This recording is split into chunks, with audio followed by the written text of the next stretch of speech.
il y a des gens, même quand leur esprit, leur intelligence s'éteint, mais le Saint-Esprit, la connexion, les spirituels prient. Pour atteindre cette dimension, ce n'est pas un miracle, mais c'est la manière dont tu aimes ton Dieu.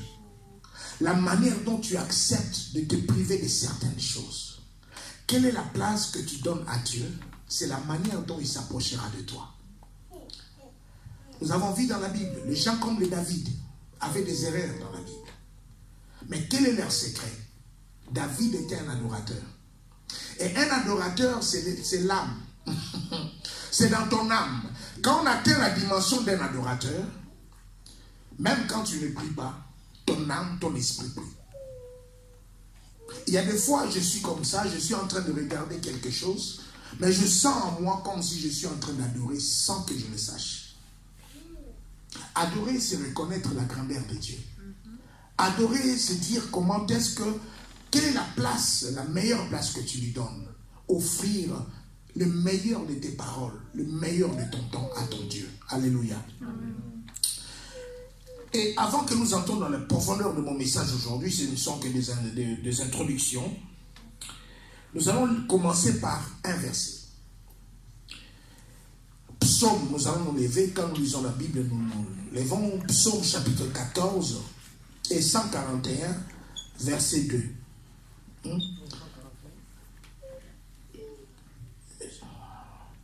Si j'avais mal écrit, on va... Je lis au nom devant ta face, comme l'encens et l'élévation de mes mains comme l'offrande du soir. Répète encore. Que ma prière soit devant ta face, comme l'encens et l'élévation de mes mains comme l'offrande du soir. Nous pouvons acclamer le Seigneur et nous allons nous asseoir. Bien-aimé, tu dois comprendre quelque chose.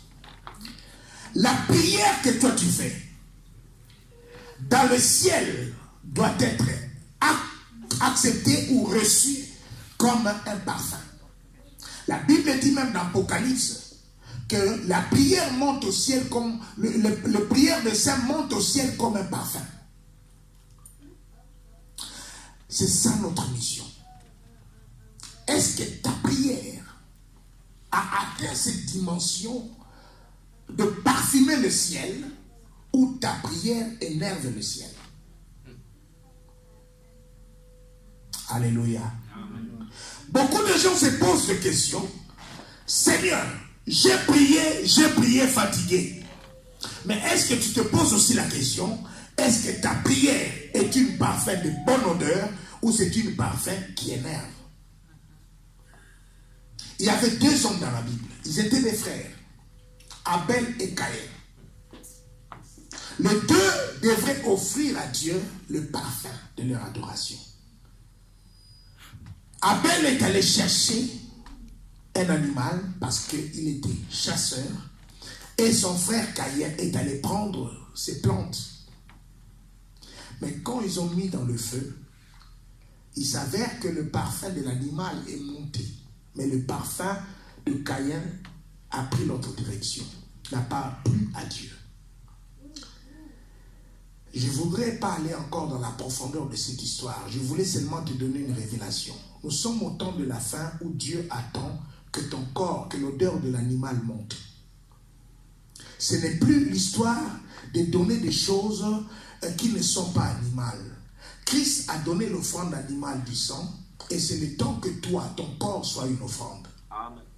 Tu ne m'as pas compris. Je parle à une personne que c'est ton corps maintenant qui doit devenir une offrande. Amen. Nous devons entrer dans le mystère de Christ qui est le sacrificateur et en même temps l'offrande.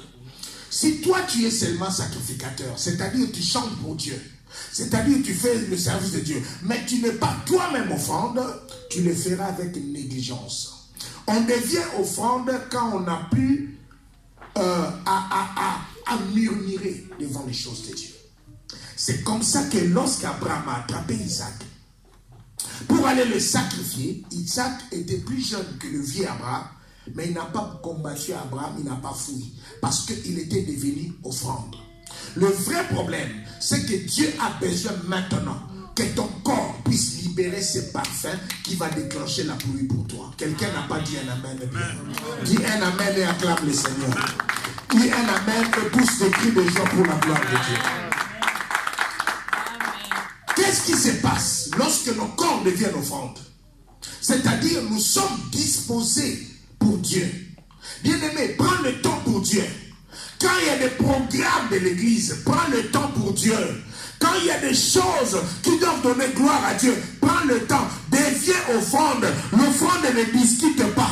L'offrande est mise sur l'autel. Sois attaché à l'autel et libère ce parfum. Et quand tu libéreras ce parfum, ça montera au ciel comme de la nuée. Et comme ça montera comme de la nuée, ça retombera sur toi comme de la pluie. C'est ça la bénédiction que tu cherches. Amen.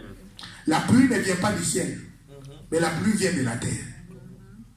Lorsque la vibration de la chaleur a frappé l'eau, l'eau s'évapore comme la fumée et ça se place au ciel. C'est toi qui dois provoquer la pluie. C'est toi qui dois monter, allumer le feu qui va faire monter les nuées vers le ciel afin que la bénédiction descende sur toi. Dis un amen puissant que je continue mon message. Un amen vitaliné. Un amen grave. Un amen puissant. Au nom de... Est-ce que tu peux encore acclamer le Seigneur? Amen. Il y avait un homme. Cet homme, il s'appelait Ézéchias. Ézéchias, Dieu lui avait envoyé son prophète. La prière est une force. La prière est quelque chose que beaucoup ne comprennent pas la teneur. Ils croient que quand ils prient, et puis il y a des personnes quand ils prient, et même déjà ils ne croient pas à la prière qu'ils sont en train de faire. Bon, viens, on va seulement prier, mais est-ce que toi tu crois vraiment? Bon, on va seulement prier, on va voir. Comment tu vas déjà détruire ta prière? La Bible dit, dans Hébreux chapitre 11, verset 6, que celui qui s'approche de Dieu, il doit savoir que celui qui est le rémunérateur de ceux qui le cherchent. Si tu ne comprends pas ces choses, tu deviens désagréable à Dieu. Voilà pourquoi lorsque nous venons vers Dieu, des fois nous sommes désagréables, parce que dès le commencement, nous sommes venus seulement tenter Dieu. Nous sommes venus seulement pour la présence de Dieu, mais nous ne croyons pas que ce Dieu est capable de faire les choses que nous lui demandons. Oh, dis à ton voisin, il ne faut pas tenter Dieu. Il ne faut jamais tenter Dieu. Voisin, quand tu t'approches de Dieu, voisin, il faut savoir, voisin, que Dieu, il est capable de te donner ce que tu lui demandes. Voisin, réveille-toi. On ne s'approche pas de Dieu pour tenter Dieu. Mais quand on s'approche de Dieu, sois sûr qu'il est capable de faire des choses au-delà de ce que tu lui demandes. Voisin, réveille-toi. L'heure a sonné où tu dois prier et croire que Jésus va faire. Est-ce que tu peux pousser le cri de joie en acclamant le Seigneur?